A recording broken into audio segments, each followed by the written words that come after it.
Shalom, puji Tuhan, Bapak Ibu Saudara yang dikasihi Tuhan. Renungan firman Tuhan hari ini adalah tentang hati yang memberi. Kita akan belajar dari kisah seorang yang bernama Dorcas atau Tabita. Kisah Rasul pasal yang ke-9 ayat 36. Di Yope ada seorang murid perempuan bernama Tabita, dalam bahasa Yunani Dorcas. Perempuan itu banyak sekali berbuat baik dan memberi sedekah. Tetapi pada waktu itu ia sakit lalu meninggal, dan setelah dimandikan mayatnya dibaringkan di ruang atas Lida dekat dengan Yope. Ketika murid-murid mendengar bahwa Petrus ada di Lida, mereka menyuruh 2 orang kepadanya dengan permintaan, "Segeralah datang ke tempat kami." Maka berkemaslah Petrus dan berangkat bersama-sama dengan mereka. Setelah sampai di sana, ia dibawa ke ruang atas. Dan semua janda datang berdiri dekatnya, dan sambil menangis mereka menunjukkan kepadanya semua baju dan pakaian yang dibuat Dorcas waktu ia masih hidup. Tetapi Petrus menyuruh mereka semua keluar, lalu berlutut dan berdoa. Kemudian ia berpaling ke mayat itu dan berkata, "Tabita, bangkitlah." Lalu Tabita membuka matanya, dan ketika melihat Petrus, ia bangun lalu duduk. Bapak Ibu, dari kisah ini kita lihat ada seorang perempuan yang bernama Tabita atau Dorcas di sebuah kota yang bernama Yope. Dan diceritakan pada satu hari Dorcas ini sakit lalu mati. Dan pada saat mati dan jenazahnya dibaringkan di ruang atas, ada banyak janda-janda perempuan yang menangis meratapi kematian Tabita ini, dan mereka menunjukkan baju-baju yang mereka dapat atau dibuatkan oleh Dorcas ini. Dari sini kita belajar bahwa Dorcas atau Tabita ini memiliki hati yang suka memberi, hati yang suka berbagi.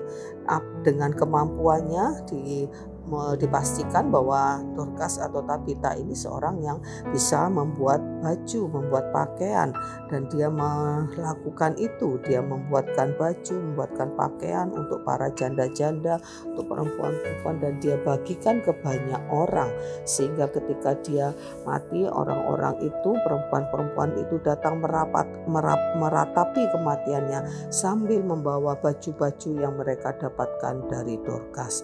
Nah, dari kisah ini mari kita belajar. Ketika kita ada di posisi seperti perempuan-perempuan atau janda-janda yang mendapat bantuan dari Dorcas, tentu itu tidak salah. Apalagi jika kita sedang dalam kesulitan dan kita mendapatkan bantuan dari orang lain, tentu ini bukan hal yang salah untuk kita terima. Tetapi saya percaya setiap orang itu selalu punya kesempatan untuk berbagi. Tergantung dia mau tidak memiliki hati untuk berbagi. Ada orang yang memang hatinya itu selalu mau untuk diberi, selalu memiliki hati untuk bisa mendapatkan sesuatu dari orang, dan dia sendiri tidak memiliki hati untuk memberi. Dan ini tentu hal yang salah. Bapak Ibu Saudara dikasih Tuhan, di satu saat kita mungkin bisa mendapatkan bantuan atau pemberian dari orang lain. Tapi saya yakin kalau kita memiliki hati untuk memberi, pasti ada kesempatan bagi kita untuk memberi. Bahwa terlebih berkatnya orang memberi daripada menerima. Jadi mari kita tidak memiliki hati untuk selalu mendapatkan, selalu menerima. Ya tentu kalau kita mendapatkan sesuatu tidak perlu kita tolak, kita bersyukur untuk orang yang berbagi dengan kita. Tapi jangan punya hati untuk selalu mendapatkan atau selalu untuk diberi. Tapi milikilah hati yang justru untuk berbagi. Saya yakin ketika kita punya hati untuk berbagi, Tuhan akan memberkati kita dengan apa yang kita bisa bagi. Tidak perlu kita memberi lebih dari kemampuan kita. Sebatas apa Apa yang kita bisa bagikan, mari kita bagikan kepada orang lain. Perempuan, seorang janda miskin yang masuk ke dalam bait Allah dan memberi hanya 2 peser, dan itu dikatakan nafkahnya untuk hari itu. Itu Tuhan melihat bahwa pemberian janda ini jauh lebih besar daripada pemberian orang-orang kaya yang memberi dalam jumlah banyak. Karena perempuan ini memberikan seluruh nafkahnya. Jadi Bapak Ibu Saudara yang dikasihi Tuhan, mari kita memberi.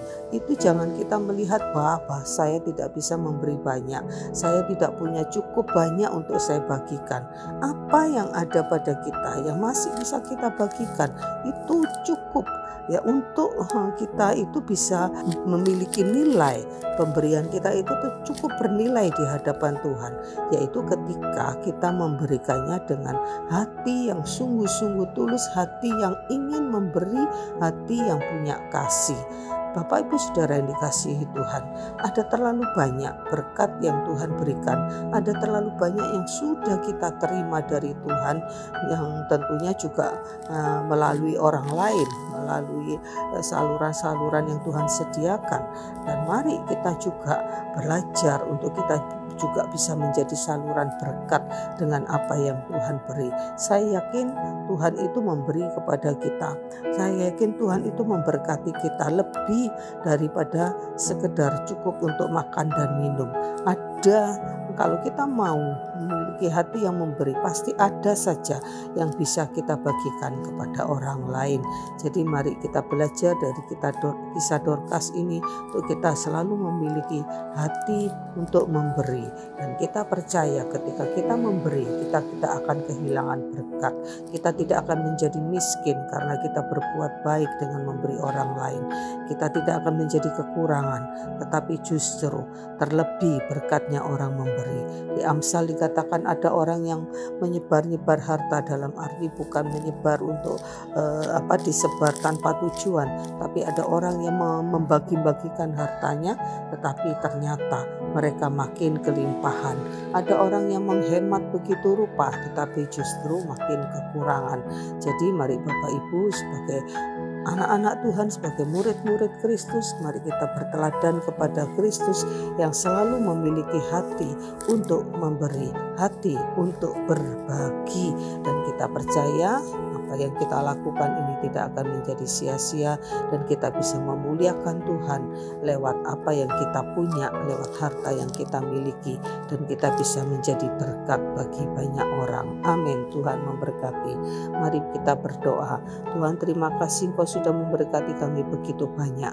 Kami sudah menerima banyak hal dari Tuhan, dan kami percaya kami juga punya kesempatan, kami juga bisa untuk menjadi berkat bagi orang lain. Tetapi Tuhan berikan kepada kami terlebih dahulu hati untuk memberi, supaya dengan memiliki hati untuk memberi, maka pemberian kami akan kami lakukan dengan hati yang sungguh-sungguh tulus, hati yang sungguh-sungguh mengasihi, dan kami percaya kami punya kesempatan untuk selalu berbagi dengan orang lain. Terpujilah nama-Mu Tuhan, kami mau melakukan firman-Mu, kami mau menjadi berkat bagi banyak orang. Terima kasih, dalam nama Yesus kami berdoa. Amin. Puji Tuhan, Tuhan memberkati.